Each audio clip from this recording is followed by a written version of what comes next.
Okay, then we will move on, and the next item on our agenda is a community conversation on plastic bags. And let me tell you a little bit how we're going to proceed tonight. We will have a staff presentation, and we will get information and kind of report, if you will, from staff. And then we will have public comments.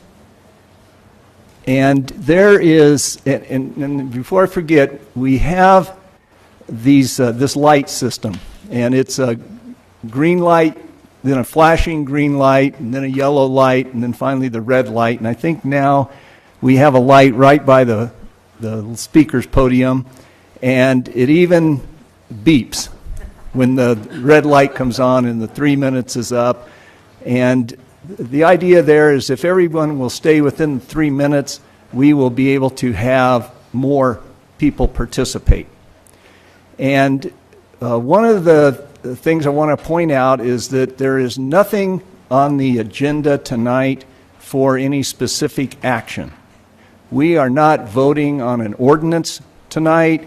We are getting information. We are getting public conversation.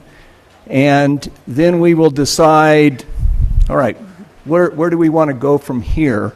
And it could very well be that we will have another meeting like this, another work session to continue the conversation.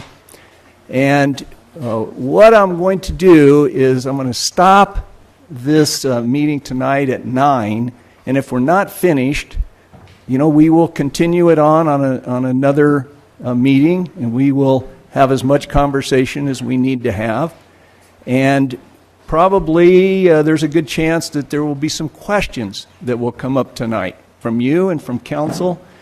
So there may be a need for some follow-up that will lend itself to a subsequent meeting.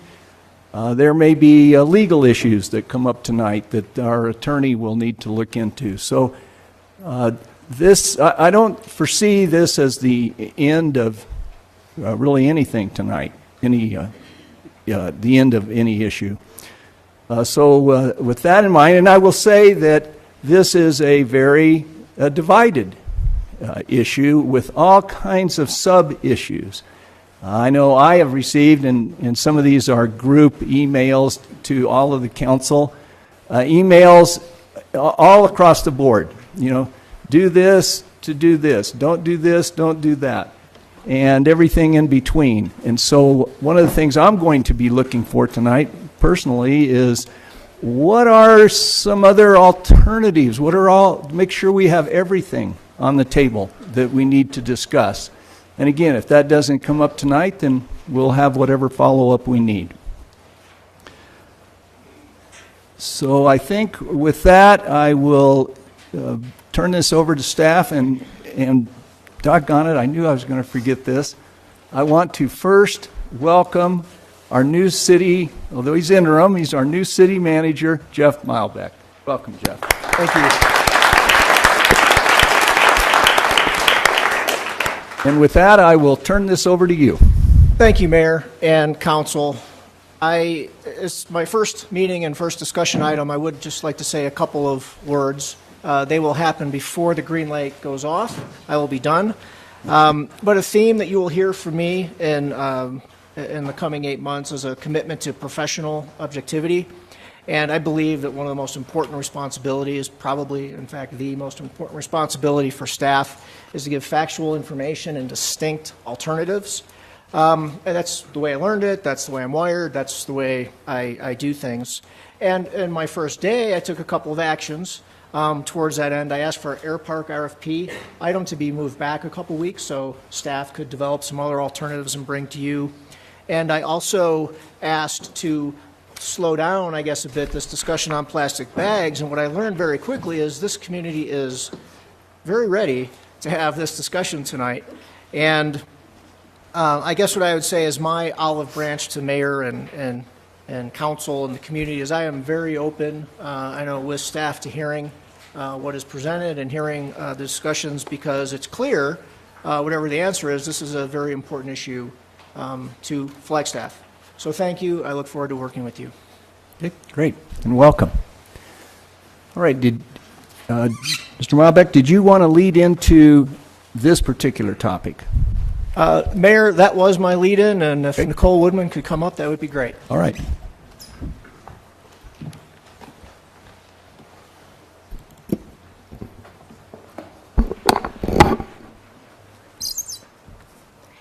Make sure this is visible.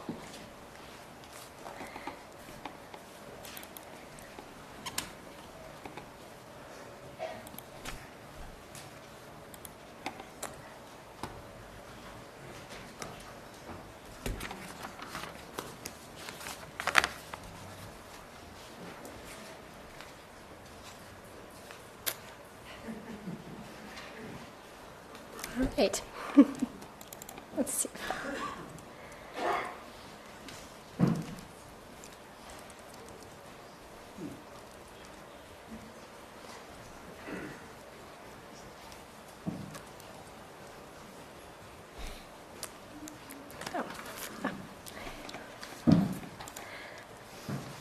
Little technical difficulties. We'll be there in a moment. Stand by.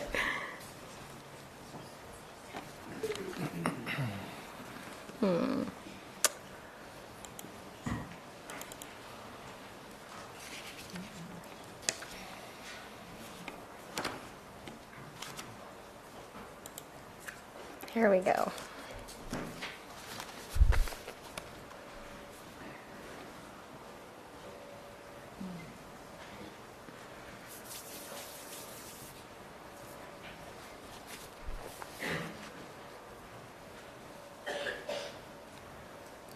It's just adding to the anticipation.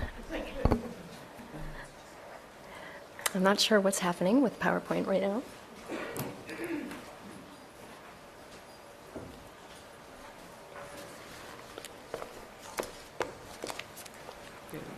Excellent. Well, good evening, Mayor and Council. Nicole Woodman, Sustainability Manager. The work session tonight, as the Mayor mentioned, is intended to provide Council with background information on plastic bags, present the Sustainability Commission's recommendation for addressing plastic bags, and to hear from the community. Plastic bag management has historically lent itself to passionate conversation, and my hope is that interested residents and businesses who hold a wide variety of opinions share them with Council following my presentation.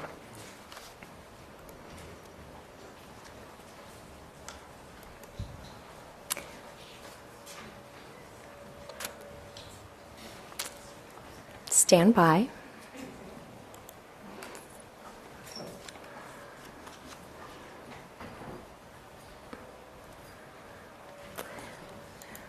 So we're going to hold on for just a moment, and I'm going to see if I can restart this.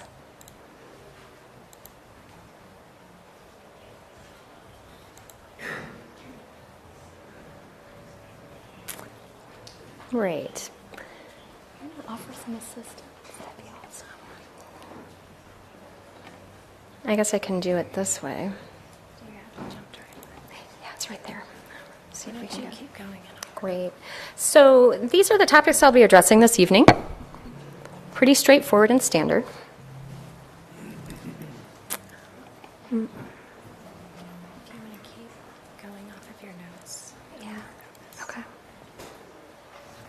We'll tag team this and figure it out. I think we can just click on that. All right. Well, we'll have to see it in non-presentation format. So to maintain consistency throughout the conversation, definitions are provided for your reference throughout my presentation in the community dialogue. The only definition I want to highlight is that of plastic bags. So for our purposes this evening, we are referencing disposable carry-out plastic bags distributed at the point of sale. Some industries and many ordinances refer to these bags as single-use plastic bags.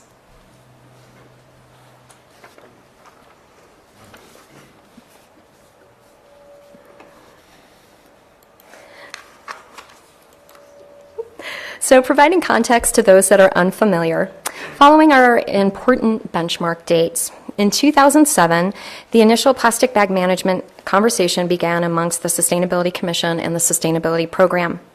The next year, an informal plastic bag survey was conducted. More than 2,000 people participated in the survey, 86% of which stated that plastic bags were the main component of litter in our community. At the same time, a plastic bag education and voluntary recycling program was launched by the Sustainability Commission and the Sustainability Program. I'll highlight these in more detail later in my presentation. In 2008, staff developed a conservative estimate that 10 million plastic carryout bags were distributed in Flagstaff annually. This number is based on data provided by the Arizona Food and Marketing Association, various Flagstaff retail establishments, and numbers extrapolated from this data.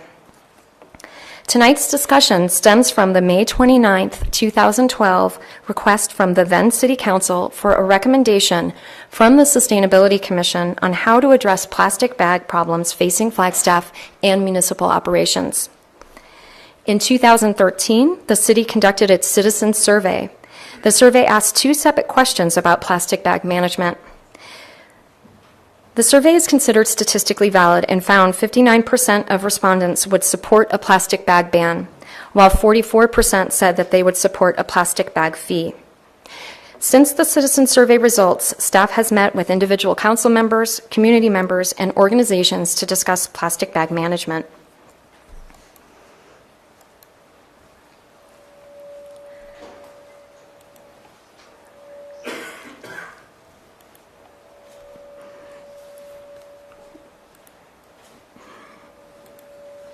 For the next few minutes, I'm going to provide council with information about existing plastic bag legislation. Legislative efforts to address plastic bags began in 2007, when San Francisco became the first U.S. city to ban plastic bags. By 2015, the number of Americans who will be affected by anti-bag legislation will have climbed to 49 million. At the state level, California passed a ban, which is on hold pending a voter referendum. Hawaii is often referred to as a de facto state ban, since all the major Hawaiian counties have passed bans. Massachusetts, New Jersey, New York, and Pennsylvania are considering a fee or tax on the distribution of plastic bags as well. At the city and county level, there are currently more than 150 ordinances nationwide.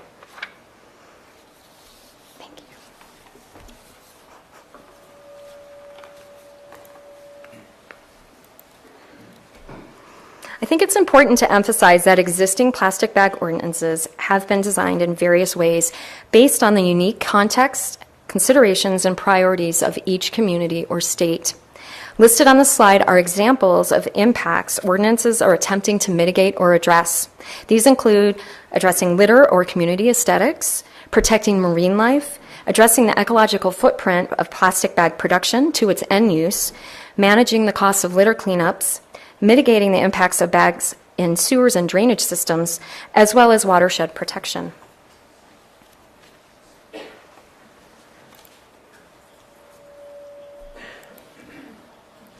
As I mentioned earlier, there are more than 150 plastic bag ordinances in the United States. The next 3 slides highlight 6 different ordinances. In each example, the referenced city addresses plastic bags differently. For the sake of time, I'm not going to go into lengthy detail on each ordinance. So beginning with our southern neighbor, Bisbee, Arizona started a voluntary recycling program in 2012. In 2013, they passed an ordinance placing a fee on plastic bags, and shortly thereafter banned plastic bags at point of sale and placed a fee on paper bags at all retail establishments. The ordinance establishes the City of Bisbee Environmental Fund, a special revenue fund that collects bag fee revenue to be used for reusable bags for city residents, with a priority on assisting seniors, the disabled, and low income. They also use the fee for purchasing additional equipment to enhance the city's recycling program and pay for the administrative cost of regulation. The retailer retains its costs for each recycled bag and all indirect and indirect costs. The City of Boulder, Colorado, places a 10-cent fee on both paper and plastic at food retailers. What is known as the disposable bag fee is Boulder's first step toward its goal of eventually moving away from disposable bag use in Boulder. The effectiveness of the fee will be monitored and other options will be evaluated in the future if the desired results are not achieved.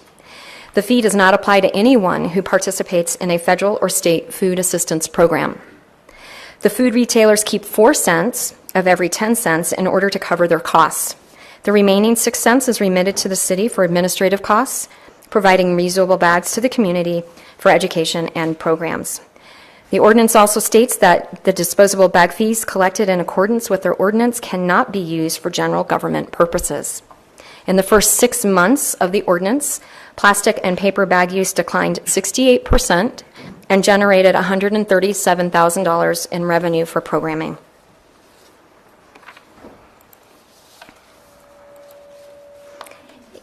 Corvallis, Oregon bans plastic carryout bags at all retail establishments that are less than a certain thickness.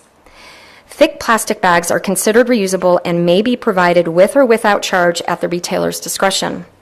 Customers using vouchers under the Women, Infant, and Children program must be provided with either a reusable bag or a paper bag at no cost upon request. In Dallas, Texas, the ordinance went into effect this month. The ordinance places a 5-cent fee on paper and plastic bags and establishes standards for reusable bags that are sold at all retail establishments. This emphasizes a certain thickness for reusable bags or meeting the minimum reuse testing standard of 100 reuses carrying 16 pounds. Dallas also requires that establishments post signs in controlled parking lot, reminding customers to bring their bags, and for stores to post signs inside within 6 feet of each register.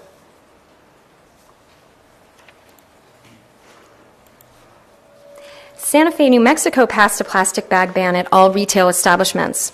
The ordinance allows the retailer to determine a fee on the paper bag. Their ordinance also allows for changes to the ban, including any provisions that are needed to improve its effectiveness in conserving resources, reducing waste, and addressing litter. South Lake Tahoe passed a ban on plastic carryout bags at retail establishments, excluding restaurants. The ordinance took effect for grocery stores and food vendors in January of 2014 and will spread to all remaining retail establishments beginning in October of this year.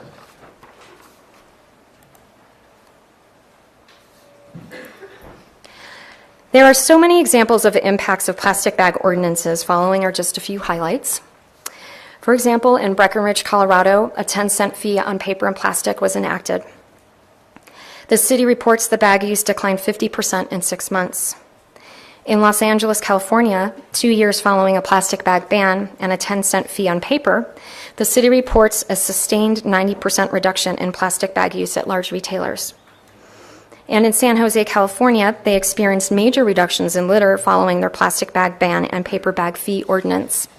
They report an approximate 89% decrease in litter in their storm drain systems, a 60% decrease in the creeks and rivers, and 59% decrease in city streets and neighborhoods. And in Washington, D.C., after enacting a plastic bag fee of 5 cents, bag usage dropped 73% in 1 month.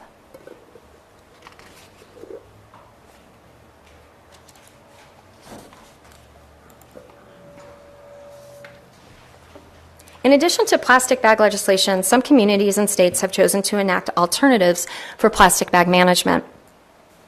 For example, Chicago, Illinois passed a plastic bag recycling ordinance, which requires businesses to print on every plastic bag, "Please reuse or recycle at participating stores," provide a bin for the collection of plastic bags and other plastic film, make reusable bags available near where carry-out bags are dispensed, recycle or reuse any plastic bags collected at the store's expense, and submitting an annual report to the city, providing the weight, location, and cost for recycling of the plastic bags. The state of Delaware enacted an at-store recycling program which encourages the use of reusable bags and requires stores to establish an at-store recycling program at their own cost.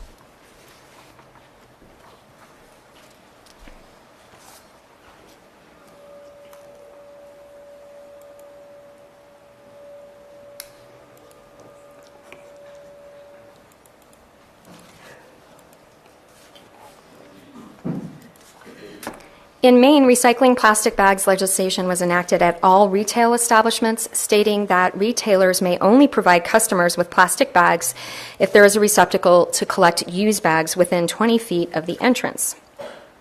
And all plastic bags are to be collected and recycled at the store's cost.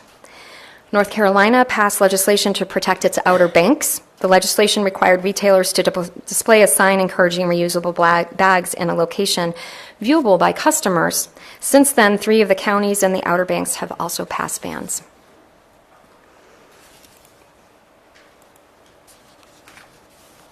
Similar to what we've experienced in Flagstaff with our voluntary Bag Central Station recycling program, voluntary programs have mixed results in the United States.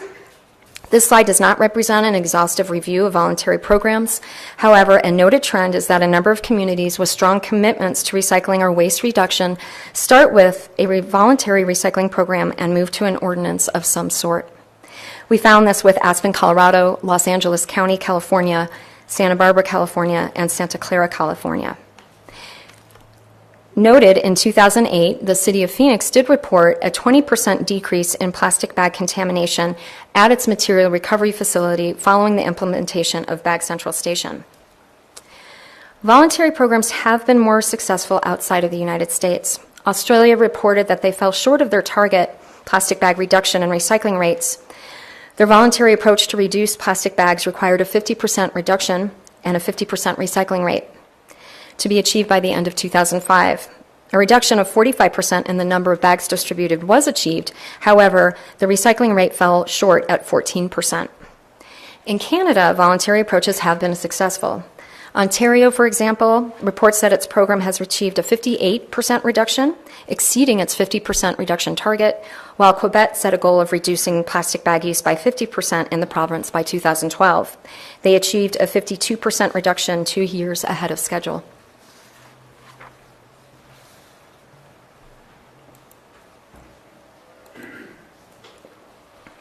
Now to shift our focus to Flagstaff. With an estimated 10 million plastic carryout bags distributed in Flagstaff annually, should the embedded cost of these bags be managed differently?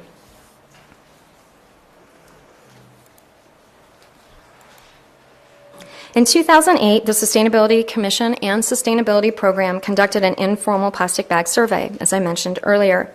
2,000 participants plus participated. 86% of those agreed that plastic bags were the main component of litter in our community. That same year, we partnered with the Arizona Food and Marketing Association to bring Bag Central Station, a voluntary plastic bag recycling program, to Flagstaff. The program requests stores to capture plastic bags of various types for recycling.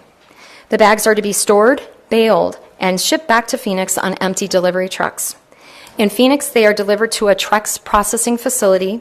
From there, they are shipped to Fernley, Nevada, approximately 690 miles north of Phoenix, and then the bags are used as material for synthetic wood production. Presently in Flagstaff, 9 stores are currently participating in the Bag Central Station program. We have limited data from the stores or AFMA. Sales data is proprietary, and because this is a voluntary program, recycling, tracking, and reporting is significantly difficult. Unfortunately, participation has been inconsistent from the stores. Sustainability program evaluate participation with site visits that include a brief questionnaire. As part of their voluntary commitment, we assess if reusable bags are placed out easily for customer convenience, if Bag Central Station receptacles are at the front of the store and easy to locate. We also look at the number of Bag Central Station receptacles, instructions for recycling, and reminders for reusable bag use. We also monitor if the major grocery stores are providing incentives. With that, we have no reported positive impacts at the landfill or the material recovery facility that can be attributed to the program.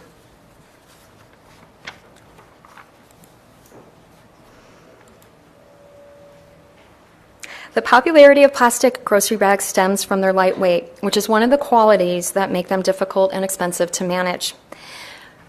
Staff at the Cinder Lake landfill estimate that 80% of all the windblown litter that gets past the litter fence, seen in this picture, consists of plastic bags. The landfill spends approximately $68,000 annually to address litter. These estimates do not include net replacement cost or fence expansions. In fiscal 14, the landfill spent $129,800 on windblown litter. Landfill staff are here this evening to answer any questions you may have about those data, or that data, excuse me. At the material recovery facility, where the city's residential and commercial recycling is processed, staff is required to shut down equipment routinely up to 2 hours per day to remove plastic bags from equipment.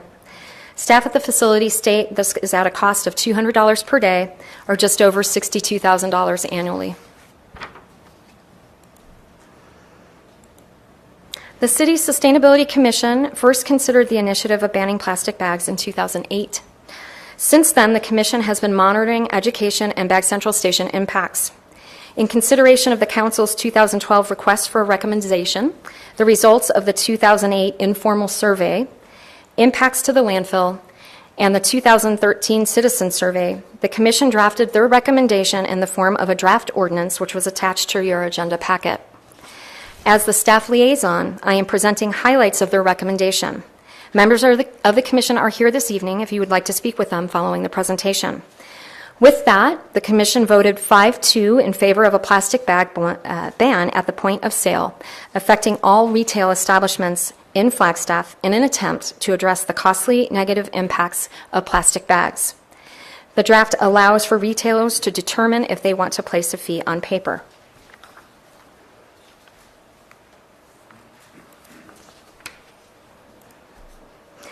The Commission exempts a number of bags. These include dry cleaning bags, newspaper bags, packages of multiple bags used for garbage, pet waste, or yard waste. Also, bags used by a consumer inside a retail establishment to contain bulk items, frozen food, meat, and fish.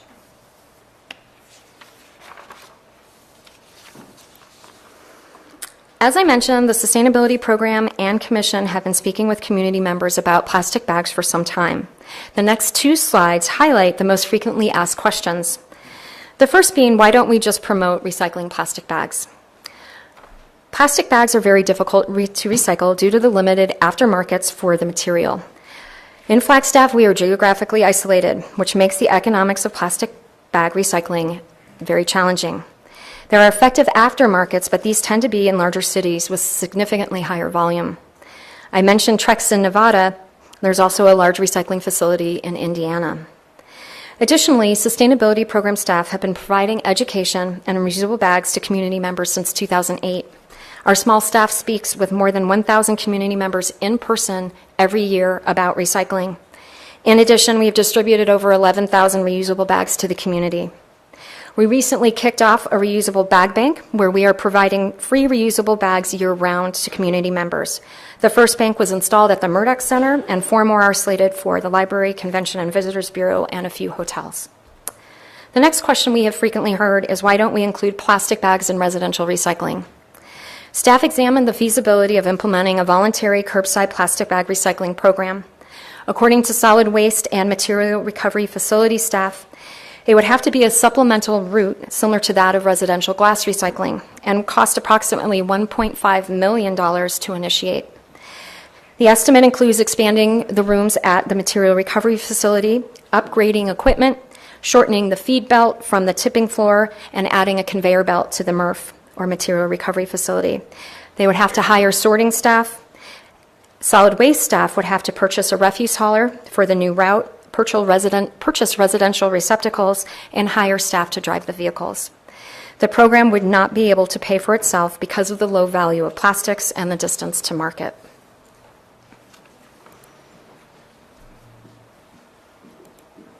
The next question frequently heard is, what about the impacts to low-income community members? Regarding low-income community members, the ordinances reviewed by staff found that fees do not generally apply to anyone who participates in a federal or state food assistance program. In addition, a portion of revenues collected from a majority of those cities are used to purchase reusable bags, focusing programs on seniors and low-income populations. And then the next most frequent question is, what about tourists? Regarding tourist communities with bag ordinances, we have not found any reports that state negative impacts. This topic has not been researched extensively, but as I mentioned earlier, Breckenridge, Colorado, a tourist community, reported a 50% reduction in use with no impacts to tourism.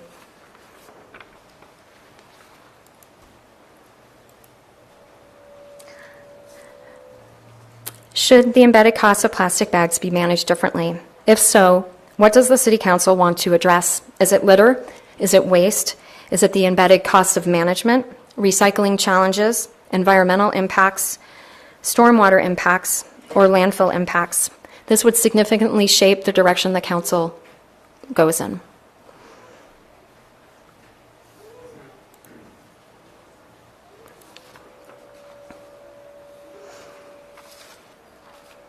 In closing, every bag has an impact and there are no silver bullets.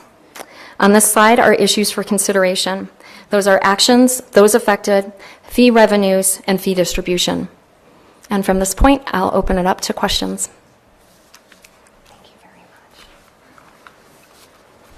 All right, well, maybe first question is, are paper bags, I know paper bags are biodegradable, are they a lesser impact on the environment than plastic bags? And have you looked at, I know some of this was in your presentation, but of the cities that ban plastic bags, do they mostly still allow paper bags? Mayor and Council, the dialogue behind which is more impactful is, in terms of plastic bag versus a paper bag, is pretty extensive. Depending on what your lens is, paper bags do have a high intensity in terms of water use and electricity for production. Yes, they are recyclable, and a majority of the bans that allow for paper bags or fees do set some standards that the paper bags have to have a 40% post-consumer waste product in it. To answer the second part of your question, there are over 150 bans, and I haven't analyzed, or excuse me, 150 acts of ordinances, and I haven't analyzed how many fall in which category, but I'm happy to provide that as follow-up information. Right. Do you have any information from, obviously secondhand, but the positions of the stores? Mayor and Council, I've been speaking with a number of organizations. Obviously, we don't have a large staff and a large amount of time to work on this project more than we already do in terms of education. The work that we have done in speaking with the Downtown Business Alliance and various stores throughout the city have mixed reviews. There are some who support a full ban on plastic. There are some who support a fee on paper and on plastic. There are some, and the Safeway chain is supportive of a ban and a fee on paper. So again, it's all over the board. There's really a wide variety of considerations here. Have you found that cities treat differently the size of the store? Mayor and Council, there are a few ordinances that are specifically rated to the square footage of the retail establishment. So to suggest that only the larger retailers would be impacted by a type of ordinance, a ban or a fee or a tax, however you want to look at that. Ms. Brewster. I want to follow up a little bit on that in a slightly different direction. If you've talked with, like you said, the Downtown Business Alliance and some of the retail outlets here that use plastic bags, did any of them suggest a greater emphasis on education as far as how to reuse and what to do with them, and where are the facilities that they would actually put the recycled bags, the plastic bags, to be recycled? Because you're going to force me to hoard my plastic bags because I do reuse them. But sometimes I don't know where to put them. I mean, where are the locations that I don't think they're very visible, is what I'm saying. And I think that it would be a big plus to do more education, not just from the city, but from the grocers themselves, with maybe a big sign and recycle here, and places where they can do them, and suggestions on reuses. Maybe before we did a ban. I don't know that. I'm not totally against a ban, but I'm not really sold on it. I think there are other options along with doing some ban stuff. Mayor and Council, so some of the issues that you bring up, Councilmember Brewster, are the challenges that we face with Bag Central Station. Bag Central Station has 9 participating grocers. They're the major grocers in Flagstaff. Some are more enthusiastic about participating perhaps than others. This is, again, a voluntary program, and we as the Sustainability Program or the Sustainability Commission can only help to educate those stores and encourage them to participate. In addition to the outreach, we've been doing education and outreach continuously since 2008. Mr. Orvitz.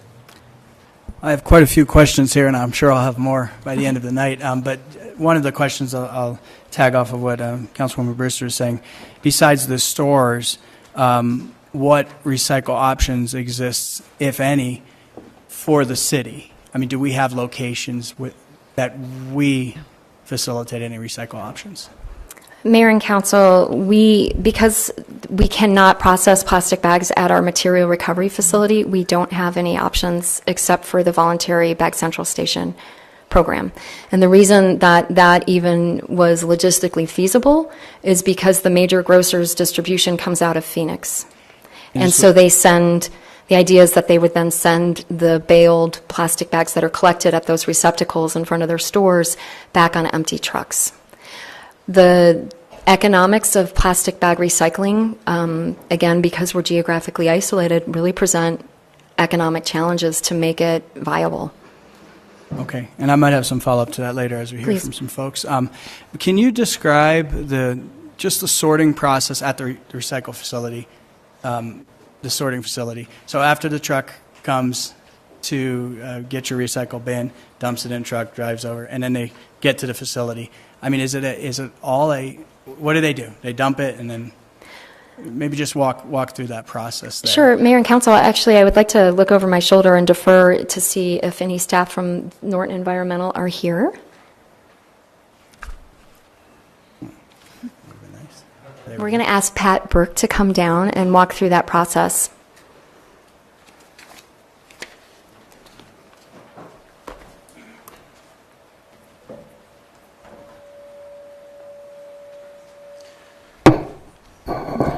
Mr. Mayor, members of the council, my name is Pat Burke, and I am the Public Works Manager over solid waste collection, landfill, and recycling.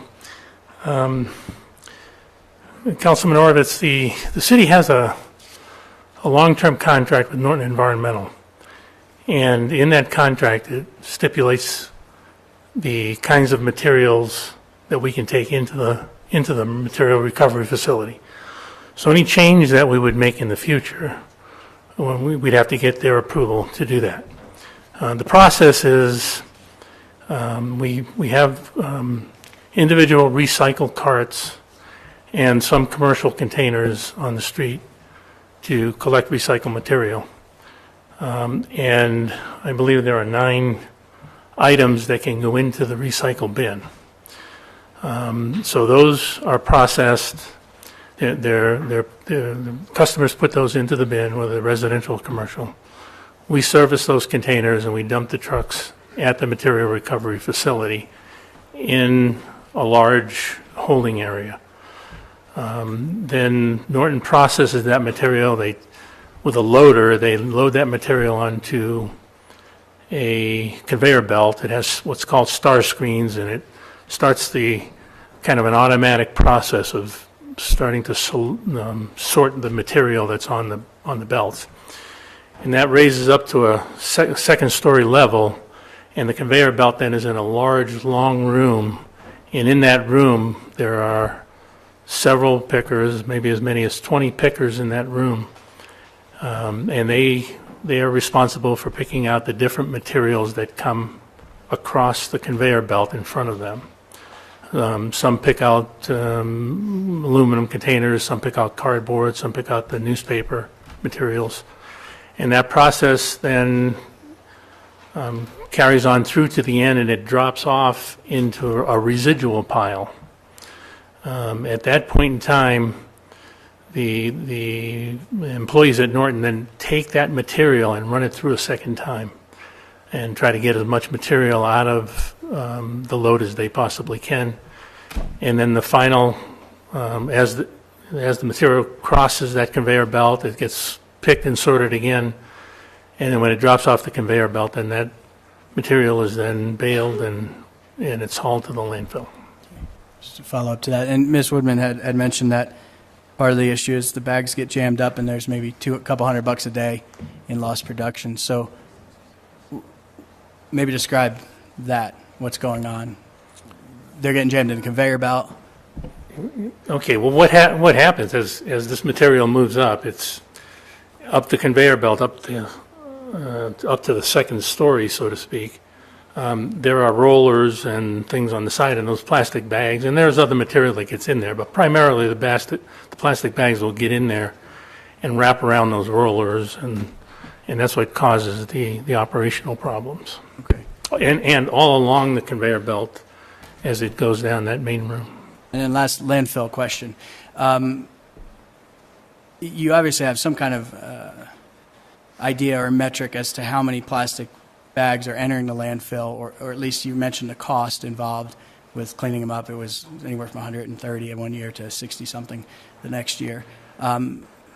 Is there or I'm assuming you have a metric that tells us how much is coming in as far as the single-use point-of-sale plastic bags, or whatever you want to call them.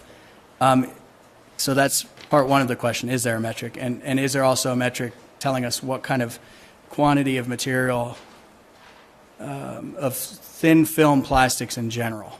You know, I'm talking like, you know, you buy the double orange juice thing at the store, and they're usually now held together with a thin film plastic. I'm assuming a similar material as these plastic bags. I think they're all. Maybe you can answer that question. So I got a couple questions going here. So the first two parts is, what are the metrics? How are we measuring what's coming in as far as single-use point-of-sale plastic bags? And what is, if you have a metric for the just general thin film plastics coming in? As a total, or as a percentage of our total landfill intake, or can we get that? You know, Mr. Mayor, Councilman Horowitz, we've done several audits out there of landfill material. Matt Morales usually handles that, and we do have information and documentation on that. Whether he would remember that off the top of his head, I'm not sure, but I could bring him down to talk a little bit to that. And then we can, and I believe in a report that we gave you not too long ago, we had those materials broken out. But Matt, if you could come on down. Matt's our landfill engineer, and he can speak to that. Yeah, Mayor and Council, Councilmember Horowitz, Matt Morales, Project Manager for Cinder Lake Landfill. The thin film plastic and plastics in general, we categorized and found that most of the plastics, my recollection, the broken pieces and even large pieces of thin film plastic that we collected were somewhere in the range of, I believe, 8 to 15% of the contingency of the entire load. That was during a 2012 audit. Once again, we'll double check on those numbers and deliver those to you. And that's including point of sale, single use. That's the whole Yes. thin plastic, film plastic. Yeah. In fact, when we did our audit, we, at the time, made sure that we looked at number 1s through 7 plastics, and even polystyrene. I had a question for you, and now I'm good. Thank you. Okay.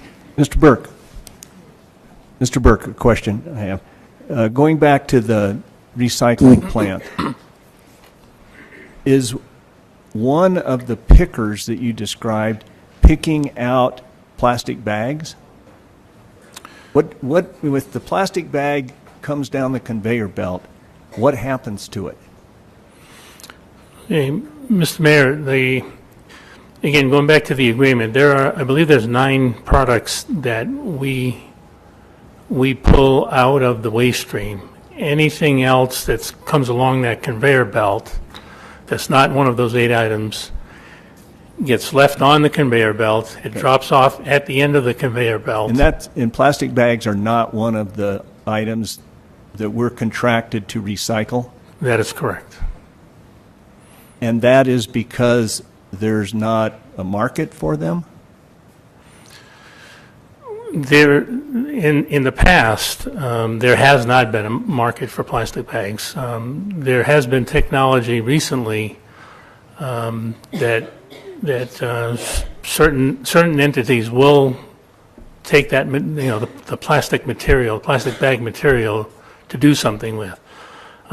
We entered into this agreement in 1997, and at that point in time, there was no market for the plastic bags. And the agreement that we entered into, the materials that we do collect have a resale value, and they're economically feasible to process, transport to the end market, and sell. As an example, when we started the contract, we would only take numbers 1 and 2 of plastic materials, milk jugs and milk cartons, anything that was plastic. Since then, those markets have opened up, and we've taken up to 1 through 7. They'll take, Norton Environmental will take numbers 1 through 7 of plastic. But at this point in time, it's not economically feasible to take the plastic bag material. Okay.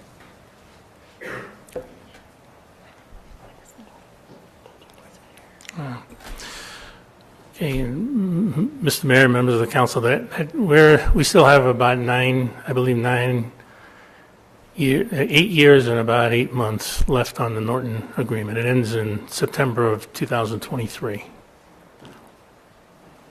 Did I understand you to say earlier that perhaps an agreement could be made with Norton to recycle the bags, to pick and recycle plastic bags? I don't, Mr. Mayor, I don't believe we had a discussion with them about that, and we could have that discussion with them, but unless it makes economic sense for them, I don't think they would be interested in adjusting the agreement. But we could ask. Let me actually jump in on that. Mayor and Council, I did speak with Ray Sellards of Norton Environmental, and he does not believe that it is economically viable to pay for the program, plastic bag recycling at the material recovery facility. So I do have that in writing. Okay. Ms. Putsova. Nicole, can you explain to me or maybe confirm that if a lot of people mentioned that they reuse the so-called single-use bags for other uses, like for trash, but once you do that, that bag no longer can be recycled or used for recycling because it's contaminated. Is that correct? Mayor and Council, I think that there's a couple of ways to answer that, and I want to make sure that I'm addressing your question appropriately. If the plastic bag is used for trash, it's obviously going to go to the landfill and be a single use after point of purchase. Contamination is very high in plastics in general. There are some restrictions on recycling and reuse due to food requirements from the FDA and so forth. Depending on what the item, if a plastic bag is recycled and reprocessed into a new material, it depends what that material is. For example, Trex will not accept plastic bags that come through what's considered a dirty MRF. And these are facilities that take trash and recycling and then are sorted on site. Trex will not take plastic bags from those facilities because of the contamination rate. Cost of the Bag Central Station program, and if you do know the cost of the educational programs that were successful, you mentioned actually just maybe 1 or 2, and they both were in Canada. Mayor and Council, Bag Central Station is voluntary, and therefore, due to the way that it's set up with the transportation of the plastic bag bales back down to Phoenix in empty delivery trucks, in theory, there should be minimal costs. That does not include, I do not know what the agreement with Arizona Food and Marketing Association is with Trex and how the materials are then transferred from Phoenix to Nevada. So I don't have information on that. I'd be happy to try to find that out and follow up with council. And in addition, I don't have examples of the Canadian voluntary programs, but I'd be happy to research that and provide that information. Yeah, that would be great. And also the cost of any educational program that I understand it's harder to determine because it's staffing and all that, but that would be interesting. Thank you. Ms. Evans. So I have a follow-up to that question. So we don't, or can you tell us how much our recycling program costs? Do we have a budget for it? Mayor and Council, yes, the recycling program for the sustainability program, we have a $89,000 operating budget, and I should know this because I've worked on budgets yesterday, and I'll follow up with the exact details, but about a third of that is for recycling outreach and education for both the municipal organization and in the community. Because one of the things also, if you could follow up and provide us information on, so we've had a program since 2008 helping to educate people about the necessity of recycling. And we've been talking about the concept of recycling plastic bags, at least, since 2008. I'm interested to see, you know, what the budget has looked like. Have you been allocated additional monies through the budget? Has there been a reduction in the budget? Where exactly the funding comes from for the educational program, as well as if it's ever been actually a council priority to address this issue. Mayor and Council, absolutely. I'll put that information. A quick snapshot is our budget has remained flat since 2009, I believe. And a significant amount of our staff time is spent doing education. As I mentioned, we work face-to-face with over 1,000 community members every year about recycling and proper recycling. So we have budget in our operating, but we also have a significant amount of staff time that's attributed to education and outreach. And also, perhaps as part of that memo, we could get some information regarding the amount of, I guess, private funds that have gone to help this particular recycling program. That would be helpful as well. Okay. And then I have a follow-up question for landfill, or maybe you can answer it. It has to do with the $129,000.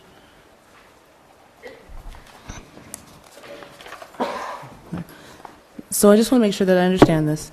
You're saying that it's costing approximately, or last year, it was approximately $129,000 to go and capture the trash that flew above the retention fence.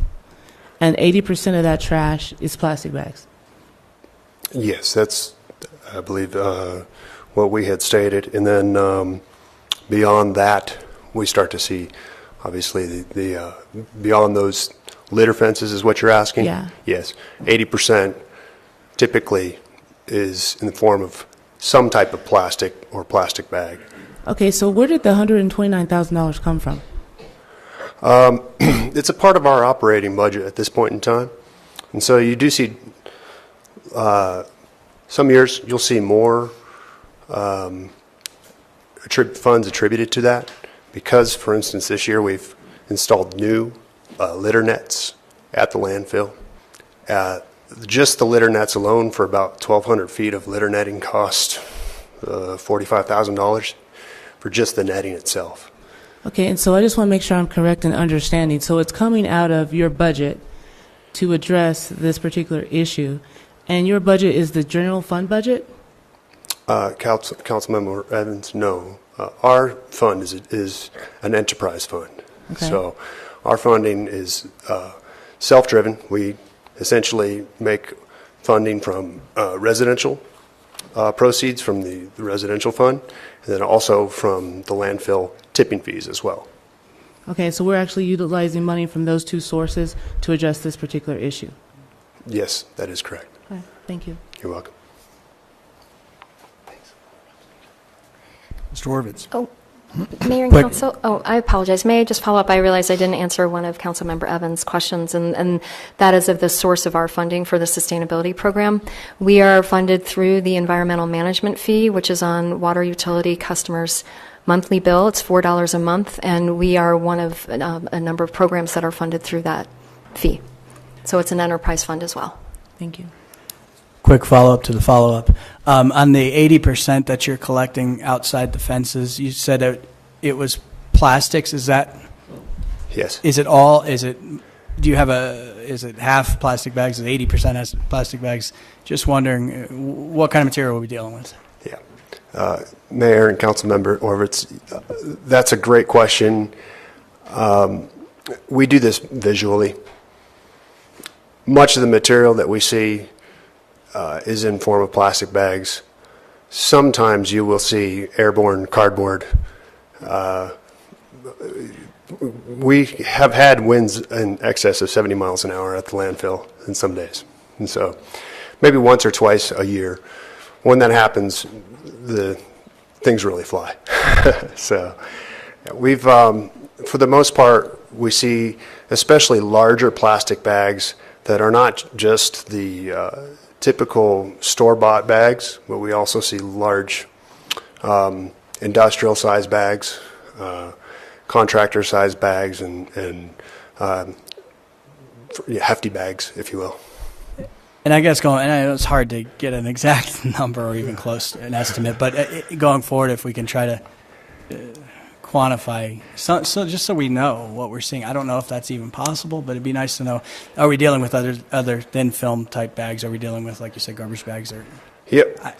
Right. That's on any given day, it can change, but yeah, we don't see diapers, but mostly we do see plastic bags. It'd be a windy day. Any other?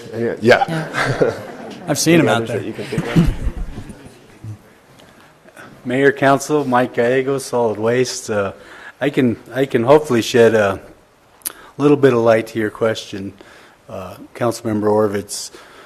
One thing that we consistently notice during the windy season is that these plastic bags do open up and they do fly with the wind. And so typically in our collection, our cleanup operations, the further away you get from the landfill, the higher percentage of plastic bags you're going to find. It's hard to really quantify without actually counting each bag. We do count the bags that we actually fill up, and they average 9 pounds a bag. And we did in 2000 FY14 we picked up 3,785 bags. And it's always going to vary how much we're going to pick up depending on the wind. So, and how effective our litter fences are stopping it from going out into the forest. We clean up over 700 acres out there though, and over 300 acres is outside the landfill. Okay, thanks. Ms. Evans? I have one more question for Nicole. So you mentioned that the budget has stayed flat since 2009. Is that because the fee has stayed flat that funds the program? Mayor and Council, it's also been the direction of just the budget to stay flat, keep our budgets flat. So, and the fee is obviously set, which does limit budget growth. Okay, so the fee's never changed? It's been the same since 2009? It has. Okay, thank you. Question. Do you know, I wasn't seeing it here, and I may have missed it, but do you know the effect of imposing a fee on the use of bags in general? If there is a 15-cent or a 10-cent fee on a plastic bag, does that generally translate to a reduction in the use of plastic bags, or do people just pay that? Mayor and Council, the research suggests that fees are more effective in reducing plastic bag use than bans. The City of San Jose contracted with Herrera Environmental Consultants, and they put together some information about assumed reductions in bag use as it corresponds to a fee. So at a 10 cent per bag fee, they estimate a 63% reduction. We see similar numbers at the City of Boulder. They had a 68% reduction with a 10-cent fee on both paper and plastic. The study by Herrera also concludes that a 15-cent fee would equal a 71% reduction. A 20-cent fee would reduce consumption by 83%. 25 cents would reduce consumption by 85%, and then finally a 30-cent fee would reduce consumption by 87%. As I mentioned, some of those lower numbers do correspond with what some cities are reporting that have fees implemented. Mr. Orvin? Each question opens up a new question. So with those fees, what's typically happening with the fee? Is it going to the municipality? Is it going to the store? Is it going to something else? And what kind of impacts has there been on any, and burdens with collecting that, if any? Just more information about that fee. Sure, Mayor and Council. Again, there's a wide variety of the 150 plus ordinances that exist in the United States. When there are fees associated, it really is determined by the council or the Board of Supervisors how they want to distribute that. And I'm confident in saying that the community has also had a voice in that.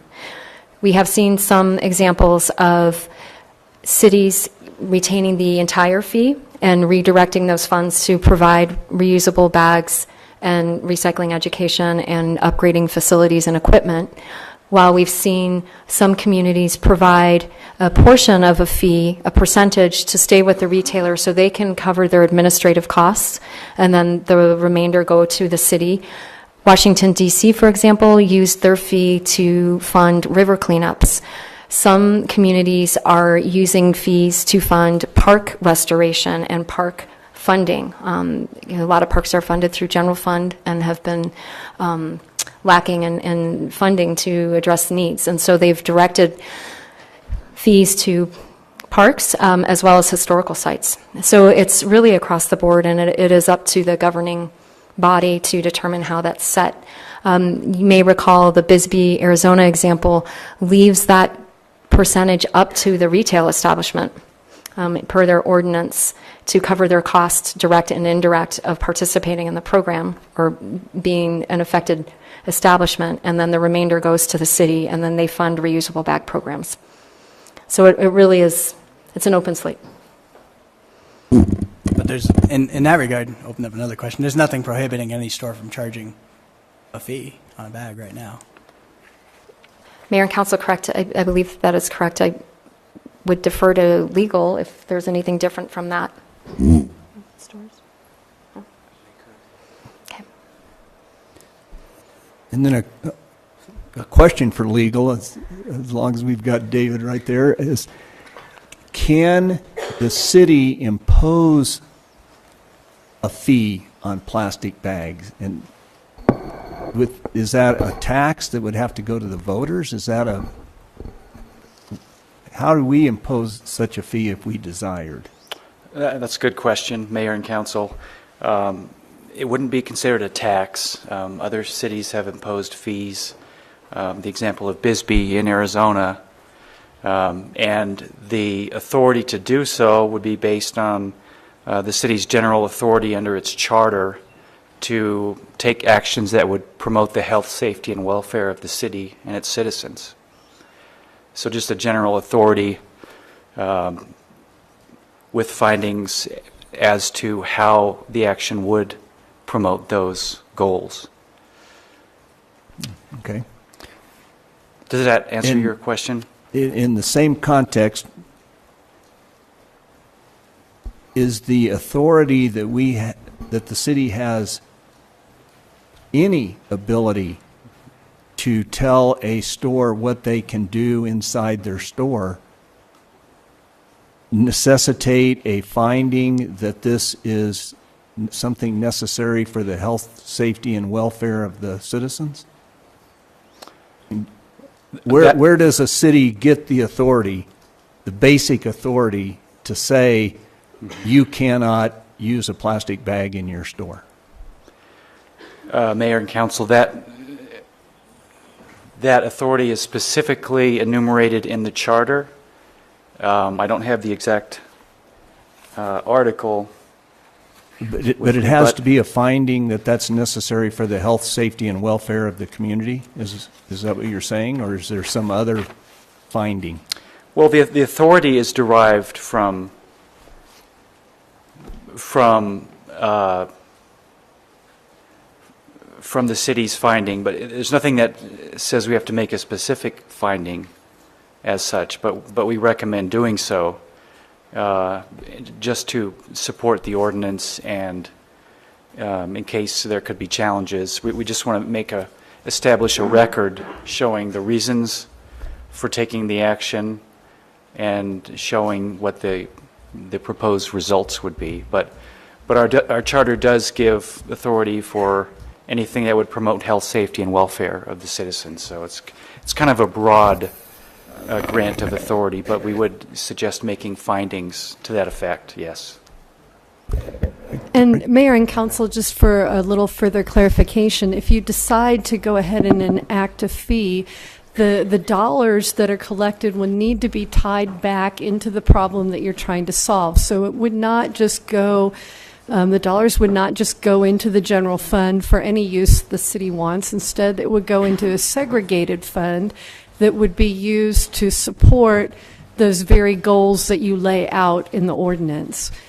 Such as supporting a program that would provide reusable bags or cleanup at the landfill, recycling programs, environmental cleanup generally, that sort of thing. So there does have to be a nexus with what the fees are spent on.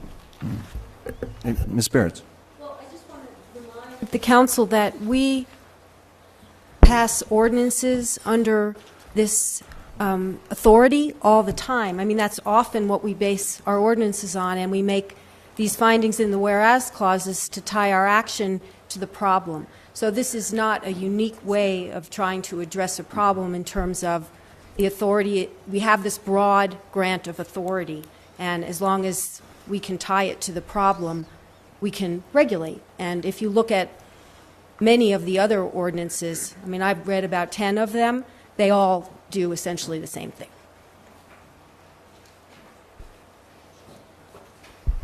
All right, Council, any other questions of any of the staff members right now?